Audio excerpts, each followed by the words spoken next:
Scene 5. A murdered body in front of the church. Ichabod arrives on the scene, totally awesome leather trench flowing in the breeze like it ain't no thing. Constable Van Ripper looks up from his magnifying glass, bristling his bushy mustache at the very sight of him. He's cockney as hell. Well, if it isn't Mr. Orthington Sherlock House. Historical note. Since Arthur Conan Doyle's stories about Sherlock Holmes, the world's most famous detective, did not begin publishing until 1887, the most famous detective before that time was Sherlock House, a competent detective that believed every murder was committed by a ghost. At the end of every Sherlock novel, he never solved a crime, and the last line of every story was, "A ghost has did this." Constable Van Ripper. Sorry, I'm out of breath.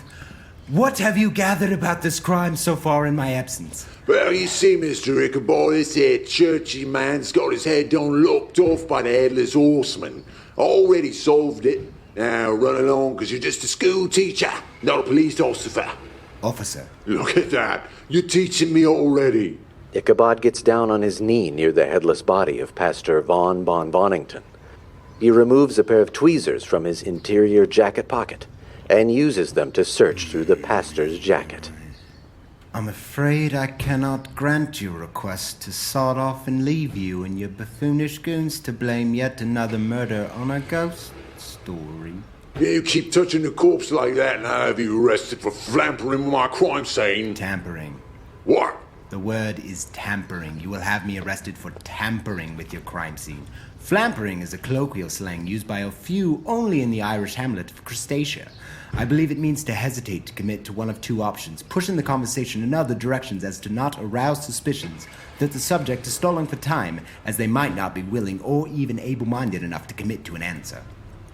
I'll make you a deal, Constable. If you can answer my one question about your police work in earnest, I will allow you to arrest me. Oh, is it Christmas already? By all means, ask whatever you want and I will answer it without delay. Right. Ichabod puts his tweezers back into his jacket pocket and stands up from the ground, dusting off his trousers.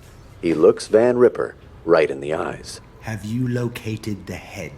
Well, we was gonna do this. Maybe it was like lunchtime soon.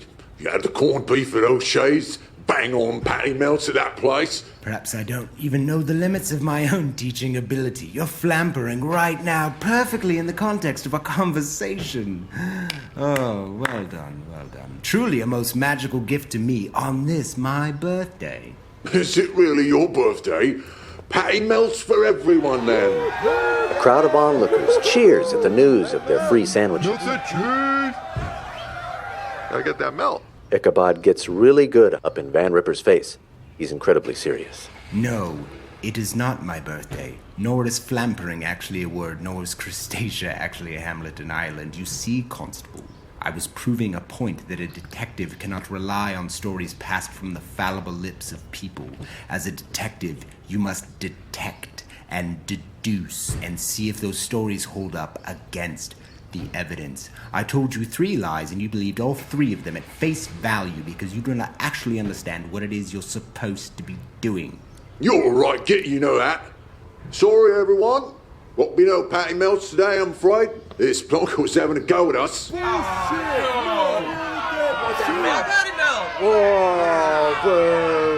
On the contrary, Ichabod pulls out $10 and hands it to Van Ripper. the sandwiches are on me, everyone. Go forth and devour the pattiest of melts with my charitable contribution to you. Yeah, we got sandwiches again. Back to the cheese. Sandwiches. This is one of the cheers. Ichabod gets close to Van Ripper so that only the two can hear what he's saying. If $10 gets me a moment of peace at this crime scene, then perhaps this O'Shea's really does have the most bang-on patty melts in town. Now please, I have real work to do here. Van Ripper and the townspeople cheer with each other and march off into the distance. Ichabod bends down as their sounds bleed off into the distance, replaced with the quiet, calming sounds of nature. He looks over the single wound in the pastor's neck, scribbling notes into his handbook about every little detail. The body was moved, probably from inside the church or the late pastor's resting chambers. The cut through the esophageal flesh is clean. One might say it's too clean for even the most practiced blade hand, though the wound itself is nearly identical to that of the late Mr. Wintertraub. It's curious, all too curious. My previous theory was that these cuts would need the force and precision of a guillotine to carry out, but that is quickly losing water. It's preposterous to think that a man or woman could scurry about with a full-size guillotine strapped at their back and remain unseen by the prying eyes of Sleepy Hollow. Oh, Ichabod. Katrina Van Tassel appears behind him. He turns just in time for her to wrap her arms around him in a tight embrace. He pats her on the back. Kinda. Oh, it's so horrible, isn't it? I heard the news from Papa and came running here as soon as I heard. Pastor Von Bonfontington was a gracious deacon of our congregation. I don't think I will be able to sleep at night knowing the Headless Horseman is about, ready to murder again. Ichabod takes a step back, concerned. Katrina, surely you don't believe in this ghost story? The murderer is flesh and blood, not a ghoulish nightmare told in bedtime stories. Come on. Really? Ichabod. Really? Dear Ichabod, you're so condescending to us all, even when everyone knows that we live in a magical world where resurrected murderers are indeed possible. If you're to become the hero that we all know you can be, you must embrace the supernatural elements not as fiction, but as fact. Also, stop being such an ass all the time. It's off-putting even to your friends, but despite this, I will continue to be your loving friend. Katrina again wraps her arms around him, a loving hug. Ichabod returns the embrace, much more like a human person this time. Look what we got going on over here. Brom appears with Hilda Wintertraub, both eating a sandwich from O'Shea's. Ichabod immediately lets go of Katrina, embarrassed that they were seen in such a romantic context. My apologies. I know it must have torn your very heart asunder to have seen us in such a breathtakingly romantic embrace. For a moment, there's silence. All three look at Hilda, who's chewing her sandwich. Wait, are you talking about me? No, I don't care at all. Like, even a little. Ichabod, I told you, I don't want to marry you. I threatened to throw hot marinara in your face every single day if we got married, remember? Do not hide your true feelings from me, Miss Wintertraub, though your timeless infatuation with me must remain tragically unrequited. It will not hurt my feelings to know that you soldier on against the towering sadness that quakes from within you. Yeah, I think you might not have a super good read on the situation here. Katrina just lost a friend, and in the wake of her emotions about the situation, she hugged you because that's what friends do when they're upset. And as much as it would pain Brom to hear about it, Katrina's embrace was that of a long and storied love between us that we've never been able to act upon until right now. Katrina lets go of Ichabod and looks at him like he's a crazy person. No, she was pretty much spot on. My friend died, and I turned to the solace of another friend. Do you really think I made a romantic pass at you over a decapitated body? Does that in any way seem romantic to you? Please, don't say yes. Looks like you got a long and lonely life ahead of you, Crane. You see, Katrina's true love is myself. And once we're married, we're totally gonna do it. Okay, I'm uncomfortable now. I'm not sure I even have the words to explain it so that both of you will understand.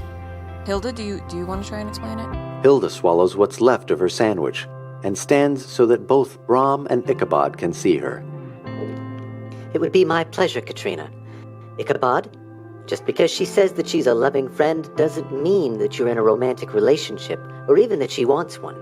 If you don't understand the boundaries of a friendship with a woman, then I would hope that you seek a dialogue with Katrina about it instead of speaking for her. And Brom, just because you're trying to win Katrina back and she expressed that she had no intention of entering a romantic relationship with Ichabod, this does not mean that she owes you anything or will be with you, even though you're trying to win her back. It has the opposite effect and comes off like you feel ownership over her life. I believe Katrina is simply trying to find her path in the world as a single woman. You have an expectation that we women sit around trying to figure out how to choose the man that will define who they are. We don't. Please stop doing that. It would behoove you both to respect her on that. And if you continue to be unable or unwilling to understand that, then I expect you will see a lot less of Katrina in your lives. Katrina runs over and gives Hilda a monster high five. She puts an arm over her shoulder, totally buddy-buddy-like. Hilda Wintertraub, you might just be the damned coolest person in all of Sleepy Hollow. Let's hang out more as a means to empower ourselves and turn the conversation away from those in the opposite sex that wish to pressure us into situations where we don't often feel Do comfortable. you want to leave these two so we can run off and start the women's rights movement? Do I? This'll be the greatest. We'll stop by old Mr. Flintwood's department store and pick up some larger butcher paper so we can make signs. I have some extra paintbrushes in my room, and we can spend the afternoon thinking up really catchy slogans that will define our movement in succinct and clear ideals. Katrina and Hilda walk off down the road, trailing off in conversation as they leave. What just happened? I think we just got dumped. Nope, not dumped. I was in a relationship with neither of you. This makes my heart hurt. I must agree, Brom. And for the first time ever in Sleepy Hollow, Ichabod puts on a pair of 1800s ocular sun protection. I just got taken to school.